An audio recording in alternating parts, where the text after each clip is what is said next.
Going back to when you were the U.S. The ambassador to the United States, you traveled widely in the country, and when we spoke last month at the Policymakers Conference, I mentioned that one of our articles talking about visits you had made referred to Johnny Cash and his song "I've Been Everywhere," where he talks about all the cities, and we had the list of all the places you had been to.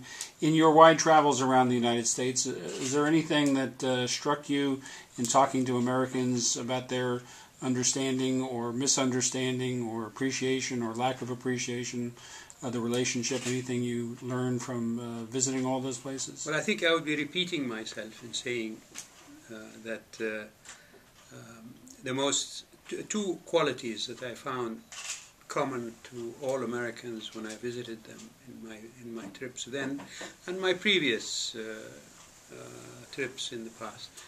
One is tremendous hospitality.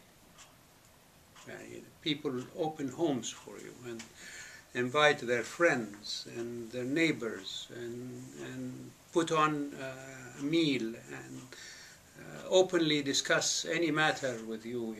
And this is gratifying to see total strangers basically willing to open themselves up so much to try to bring you in and hug you and shake hands with you and so on.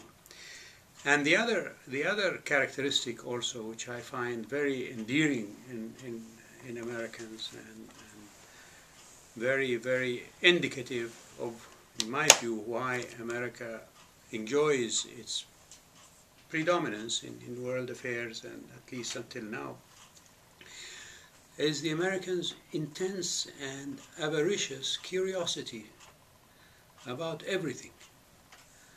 When you talk to Americans, they'll ask you everything about your life and who you are.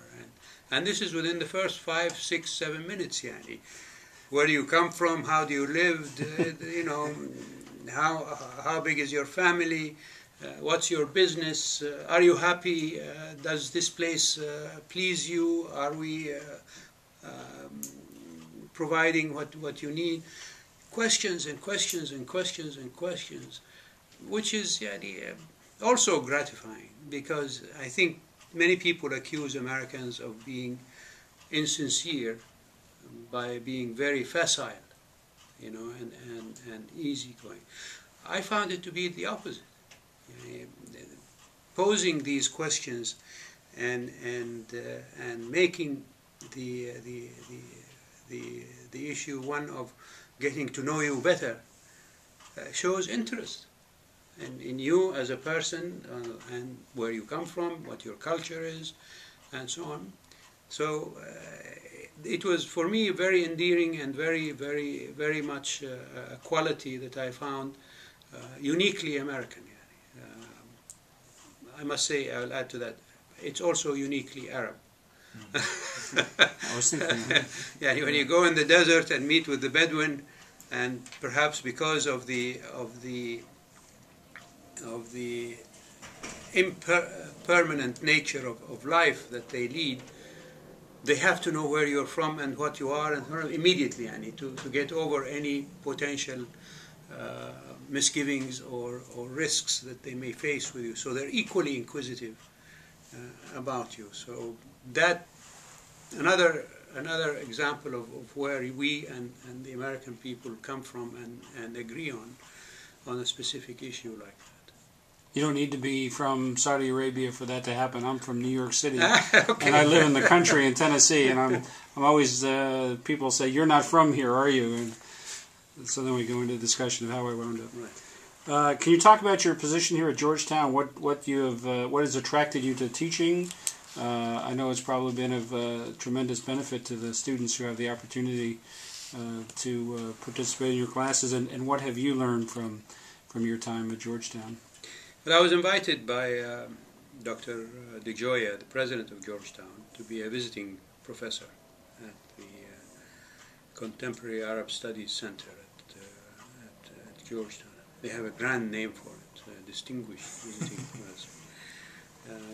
But I think I've benefited in the sense that I've engaged with not just professors and teachers, but also with the students. And what I found in this program that they have here, mostly postgraduate, but I've also attended undergraduate classes, is that these students come from everywhere. And not just from everywhere in this country, but from all over the world. From Asia, from Europe, from Latin America, from Africa, from America, etc. And I must say, the quality of scholarship that one of them has to undergo to be a member of that class. I remember I saw the roster of books that they have to prepare for one of the classes here. Before they come in the summer, they have to read at least 20 books on that specific subject. And added to that, there are a list of newspaper and magazine articles that are required of them to read. And then during the course, from September, let's say, to December, another number of books and articles that they have to at least acquaint themselves with, if not fully read. And you add to that the number of papers that they have to write. And in one course, I think they had, during this 3 or 4 months period, something like 4 or 5 papers that they've had to write. And the quizzes that they have to take and so on.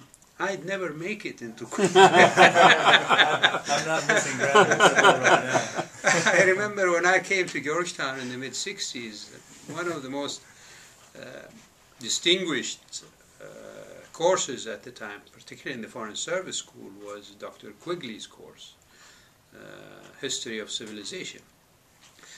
And it was Dr. Quigley's textbook that he wrote about history of civilization that you had to read and engage in. And I'm sure it was not inexpensive. Well, not just that, but you had to listen to him discourse on these things. Of course, he would ask you to write a paper at the end of term, then you have to go to other sources and so on, but nowhere near what I saw, what these people have to do. It's really a startling realization about how much advancement in terms of availability of knowledge students have undergone since my days. So a student applying to Georgetown today is much more knowledgeable before he comes to Georgetown, I think, than I ever was when I left Georgetown. Extraordinary. It is extraordinary, and it's so competitive. And, I think for a class, I think every year of maybe 1,000 students that would be allowed into a place like Georgetown, there are something like 5,000, 6,000 applicants. So you're really getting the cream of the crop, not just at Georgetown, but I'm sure equally so at other universities. And that's a challenge for someone like me, with my background and so on, to be able to engage with this high level of intellectual ability that the students come with to the university. So it's been beneficial to me. I can't tell you how they benefited. You'll have to ask them. But for me, I'm certain it's been a benefit. It's probably and harder pleasure to get into your class than it is to get into Georgetown. Well, I doubt it. That's probably what are your prospects for future service in the government? Well, I'm retired, alhamdulillah. And, in the kingdom, whatever you do is a matter of service. In government, outside government, in business, in industry, in farming, anybody who can get up at a certain time and go to a place of work and produce or contribute or whatever, and come back and retire to his home, bring up children, or in my case, grandchildren now, I think is of service to the government. So this is how it is. I was hoping we would make some news today. Absolutely not. But I'm sure that Susras will be the first... Whatever you've read in the news is slightly exaggerated. Okay. I'm sure Susras will get the first clue. Well, no clues to be gotten. Okay.